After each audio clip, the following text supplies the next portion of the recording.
In this sport, you don't wait for judges to decide your fate. TenexToken puts you in control. Stake instantly, speculate discreetly, and keep your moves private. TenexToken. Play smart, play discreet.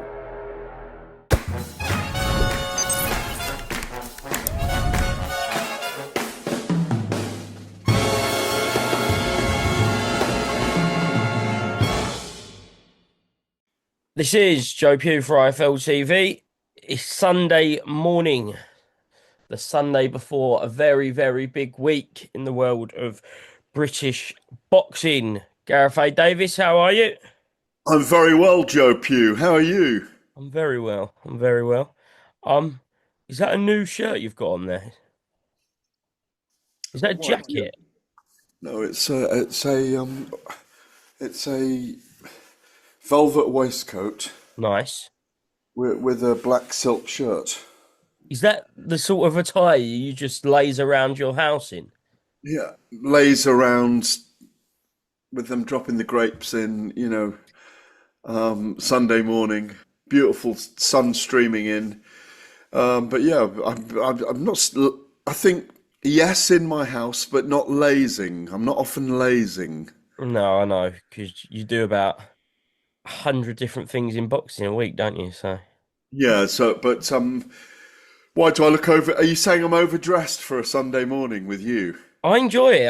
I just haven't seen that waistcoat before, Gareth. So I No, thought, this waistcoat has got a bit of a boxing story to it, believe it or not, as well. And go on, give before you it to ask me. who I hate the most in boxing or who's the biggest ego and all those things later on, which no doubt you will, Malik Scott has nearly had this waistcoat twice. I was at, who did Gerald Washington fight? Chisora? Chisora. Chisora Washington. We're doing the media workouts, and Malik fingers this. I mean, I've known Malik years, but what I mean, he fingers it. He starts to go, man, I like this, and he's looking at it, and I'm going right. If you're and I take it off, and he tries it on, and it fits him. It's quite bulky. It's quite a big waistcoat. I had it made. I've got two of them actually, like this. I had them made when it's got a nice lining as well. Without this being Fashion Week on a Sunday show, but I said to him, he tried it on, and it looked really good on him. To be fair, it looked really good. Not as good as it looks on me, but it looked really good. But anyway, um, I said, right, if your guy beats Derek Chisora, you can have the waistcoat. So all week, it was like media workouts Tuesday. Where did they fight? Was it at Wembley Arena The or something? O2. O2. Okay. So all week, I'm wearing the waistcoat. I bring it with me and I'm dangling it. And I'm waving to him and I know that Derek's gonna win. I just know Derek's gonna win, yeah? So on the night, I wear it for Talk Sports. And I look up at him, I see him, Oh, I'm here. He was really gutted at the end of the fight. Well, because he was looking at the waistcoat the whole time. But he did it for another one of his fighters as well. Who else did he bring over? Um, I'm not too sure. we've done it for two heavyweights and they both Okay. lost. Wilder? And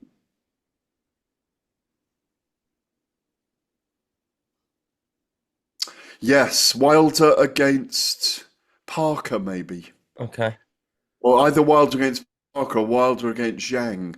Did Malik come out to Yeah. Saudi for that one? Yeah, it was. It was one of the Wilder ones. So this waistcoat has a little bit of a history.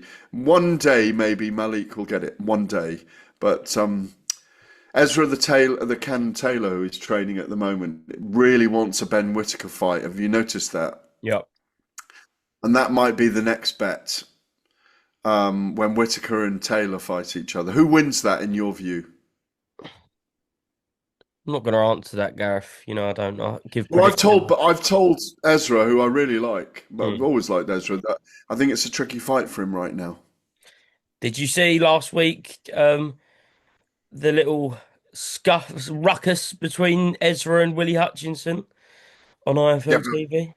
Willie could pick a row in a in an empty room in an empty lift. You know, he'd pick an argument over a brush if he was bald. You know, but he would. But he's like that. He's great fun, Willie. And I think everyone's getting to realise that. Those two had quite a good repartee when they were chatting as well, by the way. And I know it was good humoured, I thought. I didn't see any fisties throwing. There was some pushes at the end. Were there? Yeah, yeah. You were But right there in the middle of it with your camera stirring it up as you always do. I know. Well, I've learnt from you, haven't I, Gareth? So No, you've learnt from Big Coog, who's right, doing MMA this weekend, I he is see. brave MMA out in Bahrain. Um, all good fun. Mohammed Mokaev, that was very good. Anyway, do you want to get Yeah, into the business of this? Yeah. no more about waistcoats. Anyway, let's talk about Ben and Eubank 2. All things Ben and Eubank starting tomorrow. It's going to be a very, very entertaining week, we should imagine. But let's first of all talk about the video that Chris Eubank Jr. posted this week. Receipts, if you like, from his side, saying that it's true he wasn't allowed out of the building after his first fight.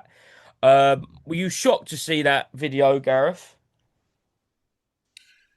Um, yes, because it shouldn't have been allowed to happen. There's two things that have occurred to me. It was chaos outside. Obviously, orders weren't being followed as they should have been. Obviously, it's now an issue for the Boxing Board of Control, and rightly so. Thankfully, it wasn't life-threatening the moment he was in. Secondarily, where's the statement from Tottenham Hotspur Stadium that they got it wrong? There's been nothing this week. And I'm sure that when we all alight there, well, I don't think we go there till Saturday, do we? Yeah, there's nothing there. But I would like to see a statement from them on what happened, and who were the people choosing not to open the doors at the time. I don't think it was Eddie Hearn in front of the ambulance doing this. Um, but yeah, it's not good. It's not good what happened because it could have been a life-threatening situation. Yeah, Robert Smith went on White and Jordan earlier on in the week and said it's been resolved. There won't be any problems as it is the same venue going in to the rematch on Saturday night. Yeah, any concerns on your side there? Or do you think that's been all ironed out? Should anything, God Well, I forbid, think we happen? need a statement. We need a statement from who was in charge, who was in control of that scenario as to why they did that. Um, I don't know what time you left that night, but I've never left a venue with so much chaos. Mm. The only time I can remember as much chaos was when there was Juan Manuel Marquez fought Floyd Mayweather at the MGM Grand, and someone thought there were gunshots going off as we were leaving the venue, coming back up to Studio A and B, and there was a stampede of people trying to run, and there was people knocked over, there was chaos, but I can't remember quite so much chaos outside a venue as that one. Did you recall that? Yeah, it was. Well, for anyone who doesn't really know the insides of the stadium, where the tunnel is, there's like a big corridor, isn't there? It's wide, where the players wait to walk out. That was just packed, wasn't it? After the fight, yeah, it was a little bit of bedlam, but I mean outside the venue, Joe.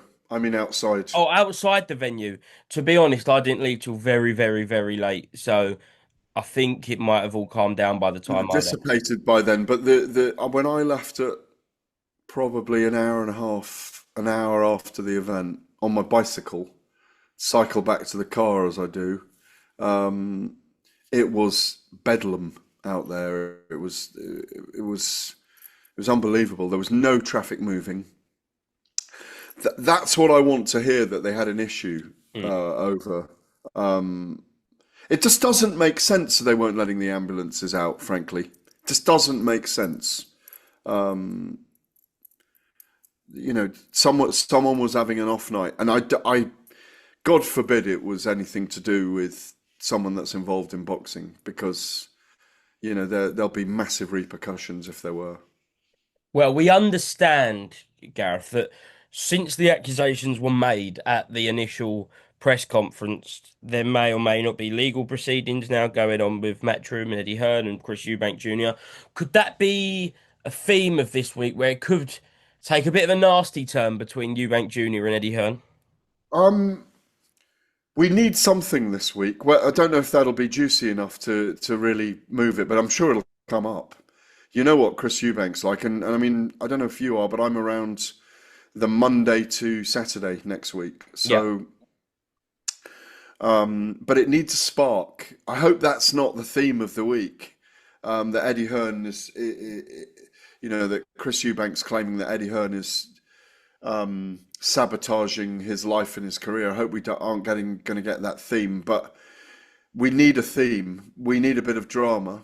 And I just wonder, because they are being paid royally for this, that regal purse that they're getting from His Excellency Turki Al Sheikh and the Ring magazine, whether they don't, they feel like they don't need to sell it really heavily. But I do think it's under the covers a little bit at the moment. I do think it needs some noise and a few explosions during the week, and explosions of publicity. It needs the oxygen of publicity. Do you think it's going to be hard to replicate what we saw earlier on in the year? Mm. Because everything with the egg slap, the Willie won't be there with senior, it all made for that enormous event. And I think it will be hard to replicate it. But as you say, if something goes off, it will capture the imagination of the public, won't it? Yeah, and also we'd had the 2.5 years of the drug story, the failed drugs tests, the chance for it to really percolate. Um, And obviously, the two men delivered for 12 rounds. As Yeah. you say, Eubank Sr. turning up on the night, that drama of them watching the Ben team and him and his father and Eddie watching from their dressing room, and the shock horror as Chris Eubank Sr. got out of the vehicle and the door slid open, the reception it received. And as I say again, what they delivered for 12 rounds. If you go back to when their fathers fought 3 years apart, they had 10 and 11 fights in between. Eubank Sr. had 11 world title fights in between. Ben had 4. Obviously, they'd moved up to super middleweight, but had 10 fights in all. They were still only 27 and 29 at the time, I think.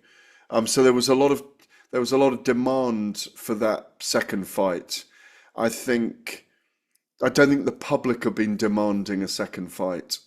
I always felt at the time it was one and done. I think I said it, I wrote it, probably told you that was my theme afterwards, that I felt like it had been wrapped up like a parcel, a present that we'd all got, a familial grudge fight legacy, the third fight between them, the third fight their fathers never had.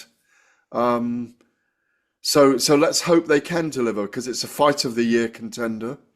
Um, and we got the drama of the rehydration clause last time. That played out as well. So we shall see. I hope so because I hope they deliver again. Do you think the rehydration clause will come up again this week? Yeah, because people want to talk about it. Because people worry about the safety of Eubank Jr. and he did struggle last time. I mean, those pictures he put out of himself, again relating to the lack of the doors opening for the ambulance to get out of the ground. He looked so fatigued and beaten and chronically dehydrated as he was. He wasn't a fine sight. And obviously Ben had recovered a week later and was the king of New York, wasn't he, of Times Square event, wandering around rubbing shoulders with the American young greats and celebrating a big payday and in a way his stock having risen. Do you think we'll see Senior this week? He's been very quiet, hasn't he? So maybe hopefully someone's sliding a check under his door and saying, big wad of money under his door, saying, please turn up during the week. We want to see you. Go and poke the media. Go and tell people they shouldn't be supporting it. His son shouldn't be fighting again. But turn up on the night. I think people forget, Gareth, the week before the fight last time, which I think done it massively in regards to a narrative was Chris Eubank Sr. turning up to Michael Watson's walk and doing those interviews. I know you was there, we was there, and that was a massive story, and it was huge. Him doing those couple of interviews before, um, Yeah. obviously showing recognition for a great cause in Michael Watson's mile walk, but he at that point no one thought he was going to turn up to the fight. That was Tuesday. That was the Tuesday of fight week, wasn't it? No, I think it was the Tuesday before fight week. Tuesday.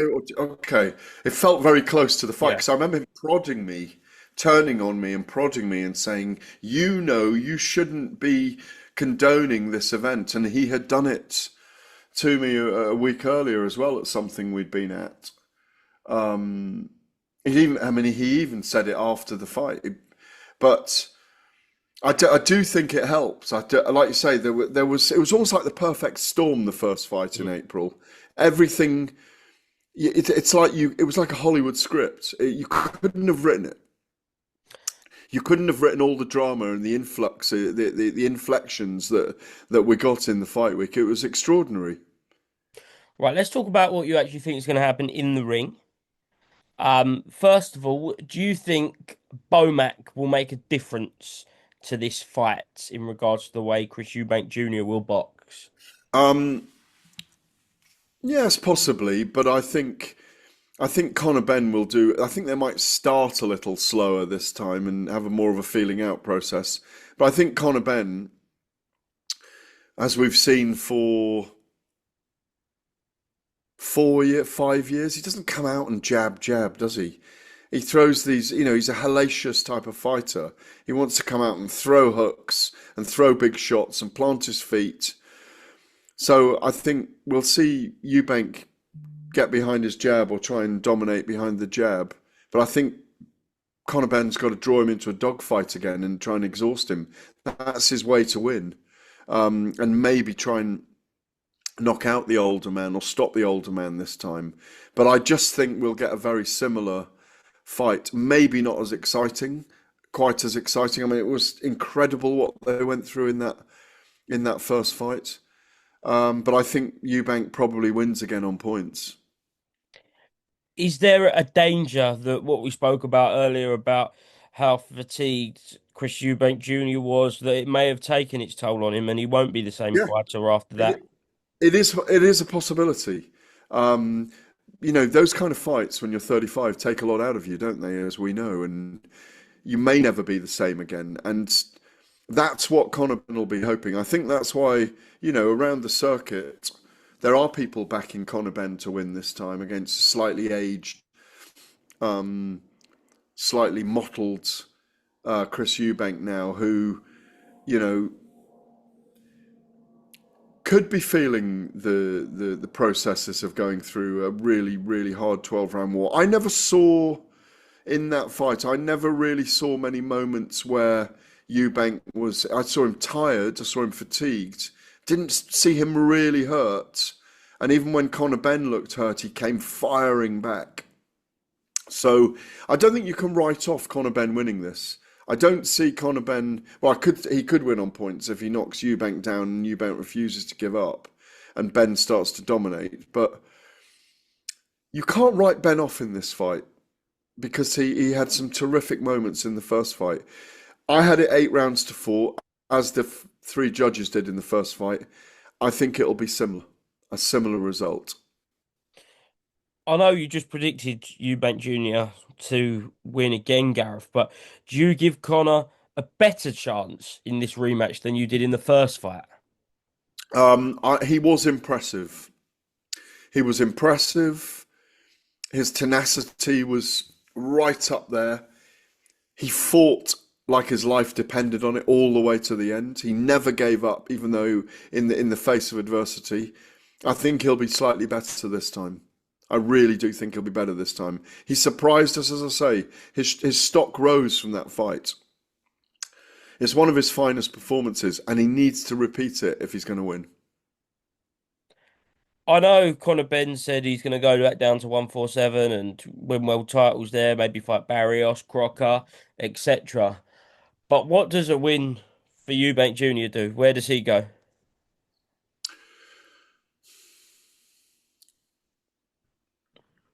He only wants big fights, and as we've seen with Eubank, he's been involved in some big events, big fights as time goes on, and he's one of those guys that if you assume that they have earned similar money for this fight, they'll have both earned 16 million plus each for the two fights. That's life-changing, life-shaping money. So he will only want a big fight from here. Saul Canelo Alvarez, maybe, if it resonates. Terence Crawford, maybe, if it resonates. It all depends on what the powers that be think, and it all depends on the performance in this fight. Not sure he would fancy Yanibek Alimkhanuly, who people are linking with Crawford at the moment, aren't they, at middleweight?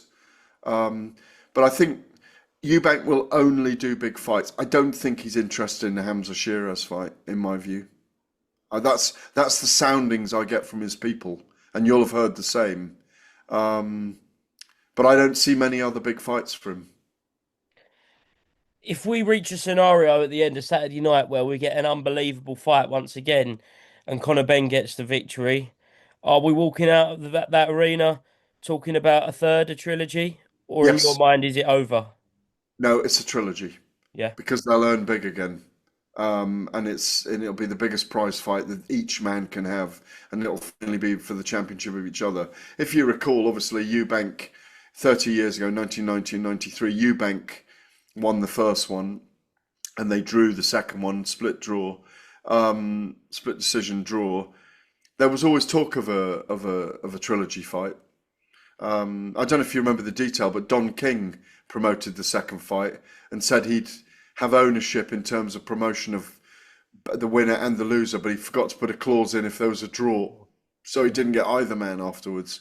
Yeah, I see a trilogy, absolutely a trilogy all day long, and these guys will be linked with each other forever. And I even noticed in the DAZN face-off that I said it last night on Talk Sport. There's a real grudging respect now from Conor Benn towards Chris Eubank Jr. And you can see, given the men shared 12 hellacious rounds together, they really respect each other. You can just see it.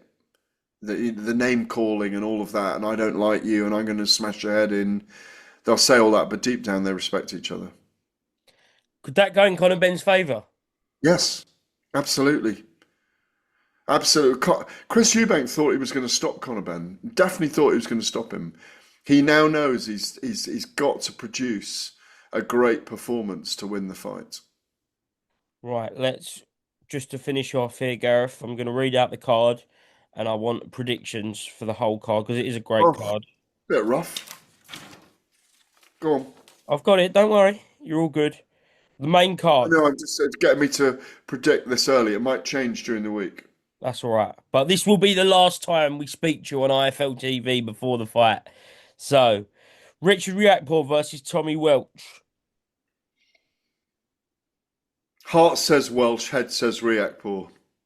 Sam Gilley versus Ishmael Davies. It's a good fight, that. Great Super fight. welterweight for the British and Commonwealth titles. It's going to be a really hard fought battle, that.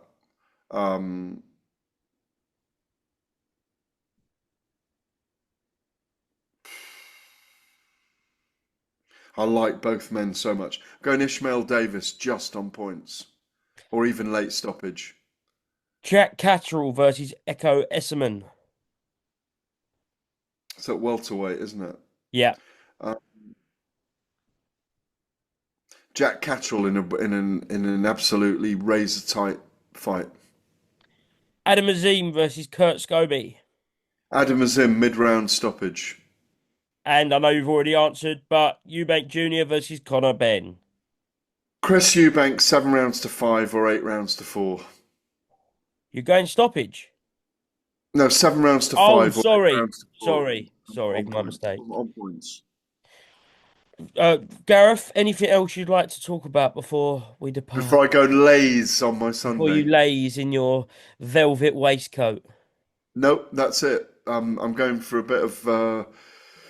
I'm just really not lazing, but I've got quite a lot to do today. But just really, really looking forward to this fight week, and I hope it delivers. It's going to be great to be around.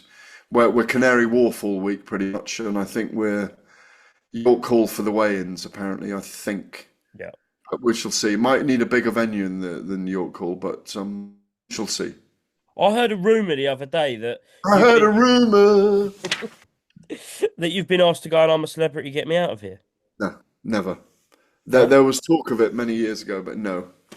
Would you do And it? no, no, Why? because I don't want to do it.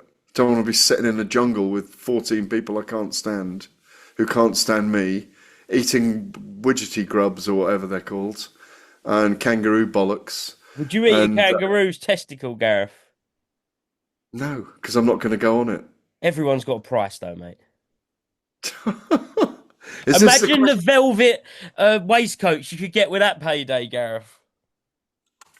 Yeah, well, dream on. I'm off to Lays and Haze. No, but what I would say was I haven't watched it before, but I was away in the Mediterranean for the week on holiday with my parents, and I did watch the end of Traitors, which I've Yes. never watched before. It was very good. That's the first time I've watched it as well. You'd It's be the good first on time I that. ever watched it. You'd be good on that. Can you imagine a group from the boxing world in Traitors? Oh, we should do it and film it. That'd be unreal. It'd be very good, wouldn't it? I That'd be was unreal. thinking that. It'd be very good, yeah. Who do you think would be the best traitor in boxing? Probably Eddie Hearn. Right, Sonny Gareth, Edwards, maybe? Yeah. I'll see you soon. Enjoy the rest of your day, whatever you are doing, and I will see you tomorrow. Cheers, bud. Cheers, G. In this sport, you don't wait for judges to decide your fate. TenexToken puts you in control. Stake instantly, speculate discreetly, and keep your moves private. TenexToken. Play smart, play discreet.